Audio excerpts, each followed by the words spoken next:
नमस्कार। आज मैं आप सबको एक कहानी सुनाने जा रही हूँ। कहानी समर्पित है सभी नाक वालों के लिए, जो अपनी नाक बचाने में लगे रहते हैं या फिर वो जो नाक कटवाने में लगे रहते हैं या वो लोग जो दूसरों की नाक काटने में लगे रहते हैं। कितना अच्छा होता अगर नाक ना होती। ये कहानी गोपाल बाबू शर्मा ने लिखी है और एनसीईआरटी में स्कूलों में भी पढ़ाई जाती है। कितना अच्छा होता अगर नाक ना होती। नाक की चिंता में आदमी का जीना मुहाल हो गया है। नाक रखने की खातिर लोग मुकदमेबाजी से भी बाज नहीं आते।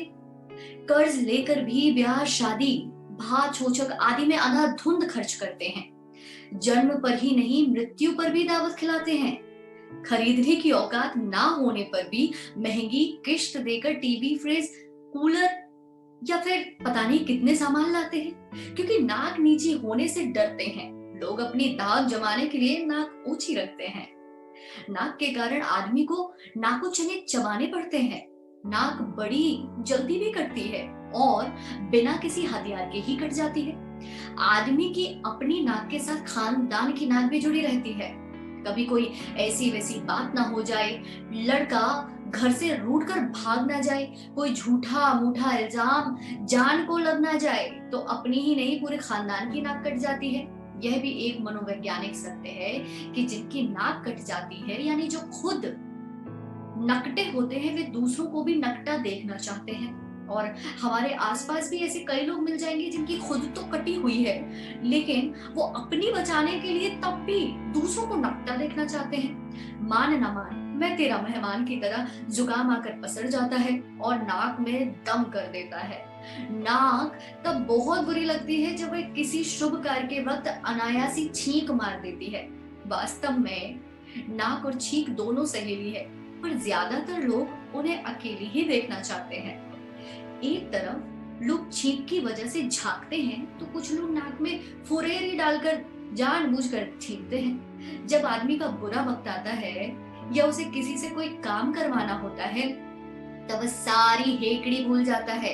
एक बार क्या 1000 बार नाक रगड़ता है। जब कोई गलती हो जाती है, तब भी आदमी को अपनी नाक रगड़नी पड़ती है। जिन लोगों में बदले या ईर्ष्या की भावना होती है, वे भी मौके की तलाश में रहते हैं कि कब कैसे किसी की नाक रगड़वा लें। जिंदगी में हंसना गाना ही नहीं, रोना भी पड़ता है। हंसने की बात छोड़िए, पर रोते समय आंखों में आंसू आते हैं तो नाक भी उनका साथ निभाती है, पीछा थोड़ी छोड़ती है। बहते आंसुओं को पोंछना कोई बुरी बात नहीं, लेकिन नाक पोंछने से तो रोने का सारा मजा ही किरकिरा हो जाता है। गुस्सा भी बहुत से लोगों की नाक पर रखा होता है। उनसे जरा कुछ कहा नहीं कि बिना बात नाक फुला लेते हैं। नाक में जितनी कमियां या बुराइयां हैं, उससे ज्यादा अच्छाइयां भी हैं। इसलिए जिनकी नाक नहीं होती, वे भी नाक लगाते हैं। भले ही इस बात पर कोई दूसरा अपनी नाक सिकोड़े तो सिकोड़ता रहे।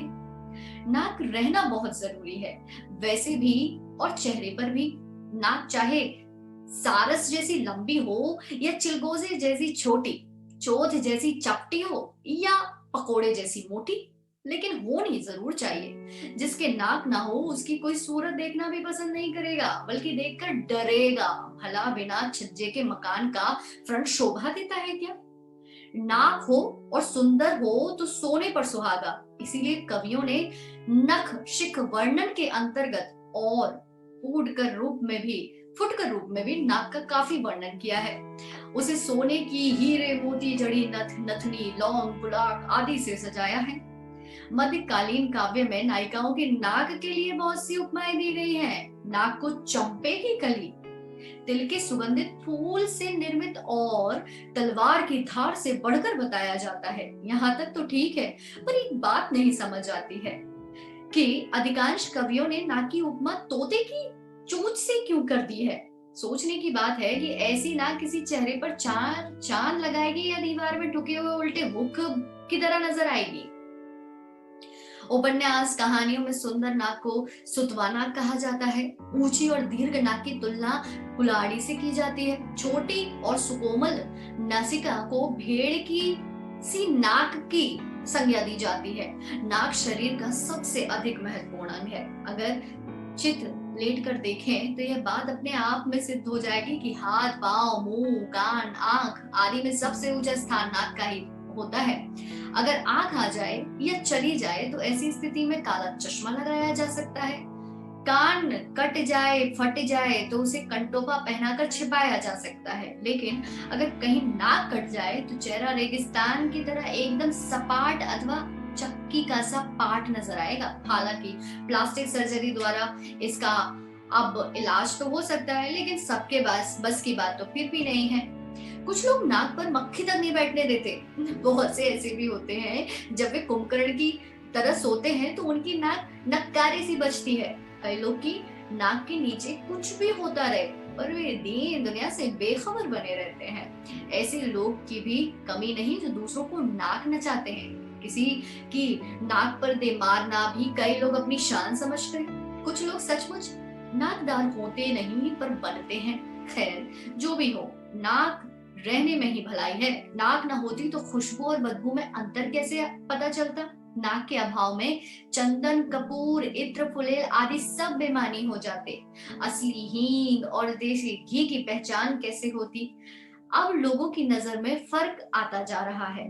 कहीं नजर उठ रही है, कहीं गिर रही है, कहीं गड़ रही है, और इसी के साथ चश्मे की जरूरत भी बढ़ रही है। चश्मा चाहे नजर का हो या फिर नजर चुराने का, चाहे धूप से बचाने का हो।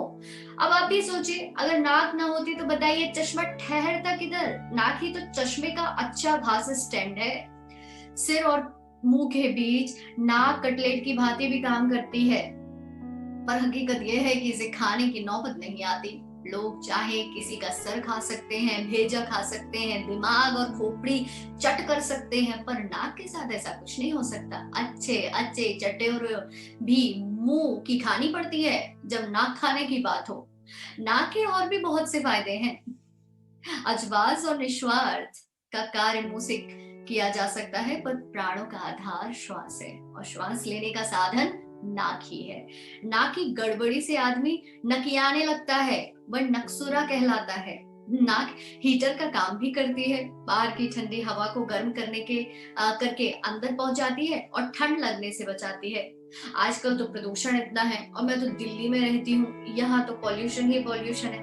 वातावरण में व्याप्त प्रदूषण को फेफड़ों तक जाने से नाक ही रोकती है। नाक में उगे जो बाल है ना, जो छन्ने और झाड़ू की तरह काम करते हैं। बहुत से लोग मतलब साधने के लिए अपने मालिक की नाक के बाल बन जाते हैं। जिस प्रकार अंगूठा दिखाने, आंख दिखाने, दांत दिखाने और पीठ दिखाने के मुहावरे प्रचलित हैं, दुर्भाग्य कहें या सौभाग्य, नाक दिखाने का कोई मुहावरा नहीं है।